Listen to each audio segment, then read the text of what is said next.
دوربینای آی پی تو نصب کردی اما برای انتقال تصویرش هنوز اقدام نکردی یا بلد نیستی. یه نرم افزار جدید اومده به اسم های ایزی که این نرم افزار مزیتش چیه نسبت به نرم افزارها و دستگاه قدیمی؟ مزیتش اینه که انتقال تصویر بدون آی پی استاتیک بهت میده و هم با نت بین المللی میتونی انتقال تصویر بگیری، هم با نت ملی. یعنی اگر اتفاقی بیفته و اینترنت بین الملل قطع بشه یا دسترسیش محدود بشه، دوربینای شما رو گوشیتون هست و قطع نمیشه. اگر دوربیناتو نصب کردی که همین الان بریم سراغ انتقال تصویر رو نصبش بکنیم. اگر دوربینای آی پی تو نصب نکردی، ویدیو آموزش 0 تا 100 رو گذاشتم این بالا. اول آموزش 0 تا 100 رو ببین و دوربیناتو نصب کن، بعد بیا بریم با هم دیگه انتقال تصویر های ایزی رو نصب بکنیم. حالا بریم انتقال تصویرش رو بگیریم. انتقال تصویرش هم که باید بیایم اینجا دسترسی به پلتفرم آخریه، حالا اگه انگلیسی بود این سریال دستگاهی که باید اسکن شه داخل نرم افزار. درست شد؟ اینم دانلود نرم افزاره. اسکنش می‌کنید، نرم افزارش رو دانلود می‌کنید. نرم افزار این دستگاه های ایزیه، یا های ایزی یا های ای آی. دوتاش هم میتونید نصب بکنید، فرقی نمیکنه و نیازی به ایمیل یا چیز خاصی هم نداره. با شماره تلفن فعال میشه، یعنی موبایلتون رو میدین یه کد میاد و فعال میشه.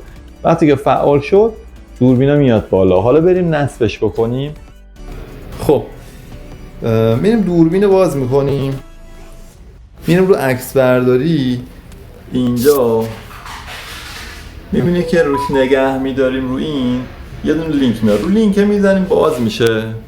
وقتی که باز شد میاد تو این صفحه نرم افزار های ایزی. این روی دستگاه من، رو گوشی من نصبه. باز شود و میزنم. وقتی که باز شد تو قسمت حساب کاربری که بیاید باید چیکار بکنید؟ شما شماره‌تون رو وارد بکنید اینجا و یه کد میاد، کد رو بهش میدید و تایید میشه. این از اینجا. خب وقتی شماره‌تون رو دادید و تایید شد میایید اینجا تو قسمت دستگاه به اضافه رو میزنید. به اضافه رو که زدید میایید اینجا سمت چپیه رو اسکن میکنید.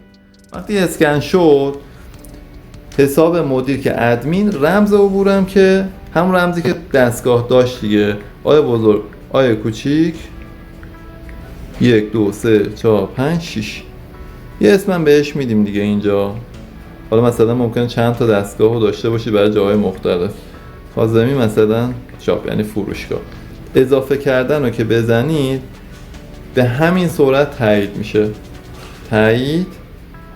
این پایینیه برای یه جا دیگه هست، این بالایی همینه که الان ما نصبش کردیم. ببینید سرعتش چقدر زیاده. الان من جلو دوربینم، اینو بزرگش کنم، دست تکون میدم جلو دوربین. به این صورت الان ما انتقال تصویر رو داریم. خب گذاشتمش اونور.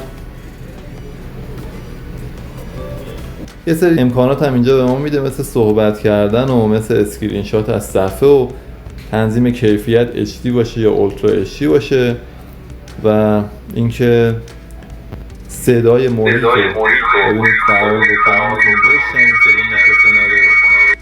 و ضبط صفحه میتونید از این فیلمی که اینجا داره نشون میده ضبطش بکنید. اگه دوربیناتون گردون باشه این PTZ رو میزنید، دوربینا رو جابجا میکنید و به همین صورت این شد انتقال تصویر این سیستم با 19-20 میلیون تومان. 2 تا دوربین آی پی با این کیفیت بالا و با این انویار 10 کانال 4K 8 مگاپیکسل تونستیم ببندیم و نصب کنیم، انتقال تصویر بگیریم خیلی راحت. ویدیوهای مرتبط و آخر این ویدیو میذارم که بهتون کمک بکنه. مراقب خودتون باشین. دوستتون دارم. یا علی.